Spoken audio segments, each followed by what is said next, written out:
Hello, আমি সুদেশনা। আজকে যাব মায়ের সাথে ডাক্তার দেখাতে। আগের দিনের ভিডিওতে তোমাদের বলেছিলাম মায়ের স্কিনে একটা ইনফেকশন হয়েছে, সেটার জন্য ডাক্তার দেখাচ্ছি। ডাক্তার 10 দিনের ওষুধ দিয়েছিল, 10 দিনের ওষুধ খাওয়ার পর আবারও যেতে বলেছিল মাকে নিয়ে। আর মাকে নিয়ে না সেরকম কোথাও বেরোনো হয় না, তাই ভাবলাম আজকে একটু ঘুরিয়েও আনবো কোথা থেকে। দুজনায় রেডি হয়ে নিয়েছি, আর এখন আমি আমার ঝোলাটাও নিয়ে নিয়েছি, আর মাও মায়ের ঝোলাটা নিয়ে নিয়েছে। এরপর টোটোতে উঠে পড়েছি। এখন প্রথমে আমার থেকে আলাদা বসেছিলেন ম্যাডাম। আমি টোটোর এই সাইডটায় বসি, যেহেতু ঝাঁকুনিটা কম হয়, আর সেটা বুঝতে পেরে আবার আমার পাশে চলে এসেছে। পৌঁছলাম স্টেশন, আর এখন রয়েছে সাবওয়েতে। এখান থেকে বেরিয়ে হাঁটা পথেই ডাক্তারের চেম্বার। আজকে না ডাক্তার দেখানোর পরে মাকে নিয়ে ভাবলাম একটা মন্দির থেকে ঘুরে নিয়ে আসি। আমি ভাটপাড়া সেন্ট্রাল স্কুলে পড়তাম, আর এই মন্দিরটা সেই যাতায়াত পথেই পড়ে। অনেকবার এখান থেকে যাতায়াত করেছি, কিন্তু কোনোদিনও মন্দিরের ভেতরে আসা হয়নি। আজকে মাকে বলার পর মাও রাজি হয়ে গিয়েছিল, তাই দুজন মিলে চলে এসেছে এই মন্দিরটাতে। মন্দিরটা এত সুন্দর, কিছু বলার মতন ভাষা পাচ্ছি। শুধু মায়ের রূপটা দেখো, এত সুন্দর লাগছিল।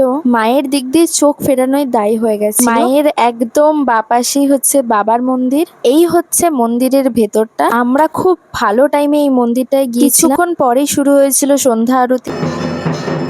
আর এই সন্ধ্যা আরতির সময় যারা থাকে তারাই জানে যে কতটা পজিটিভ এনার্জি কাজ করে। সারা মন্দিরের সব দিকে যেন পজিটিভিটি। মায়ের মন্দিরের পাশে ছিল এই জগন্নাথ এবং রাধাকৃষ্ণের মন্দির। মায়ের মন্দিরে সন্ধ্যা আরতির পর এখানেও সন্ধ্যা আরতি হচ্ছিল। সন্ধ্যা আরতির পর কিন্তু এখানে প্রসাদ দেওয়া হয়, তাই দুজন মিলে প্রসাদ নিয়ে প্রসাদ খেয়ে মন্দিরের পাশের গঙ্গার ঘাটটা একটুখানি দেখে বাড়ি ফেরার পথ ধরেছিলাম। তো আজকের মতন টাটা, দেখা হবে পরের ভিডিওতে।